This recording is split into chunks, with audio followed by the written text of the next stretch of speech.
خیلی مواد کاملا دسترس تهیه میشه و برای مهمونی‌ها و تزیین غذا و عصرونه خیلی خوشمزه و خیلی مناسبه.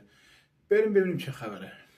این لقمه‌های پیتزایی جذاب برای مهمونی و دوره همی عالیه. برای مواد میانی من از سوسیس‌های دستساز، قارچ، فلفل دلمه، کمی فلفل سیاه، آویشن و سس کچاپ استفاده کردم. شما میتونید از گوشت، مرغ یا انواع سبزیجات استفاده کنید. نون‌های لواش رو نواری برش بزنید و روی هم قرار بدید. کمی پنیر پیتزا، بعد مواد میانی و دوباره پنیر پیتزا بذارید و ببندید و با دست کمی فشار بدید که لایه‌ها به هم بچسبه. این لقمه‌ها رو میتونید داخل روغن با حرارت کم سرخ کنید که جذب روغن خیلی کمی داره، یا اینکه با برس کمی روغن روش بزنید و داخل فر یا سرخ‌کن بدون روغن بذارید که به همون اندازه برشته و ترد میشه. پیشنهاد میکنم حتما درستش کنین، مطمئنم که عاشقش میشید. نوش جان. اگه از اکسپلور اومدی بقیه پست‌های پیج شکم‌ها رو هم ببین، کلی ترفند و آموزش جدید براتون گذاشتیم.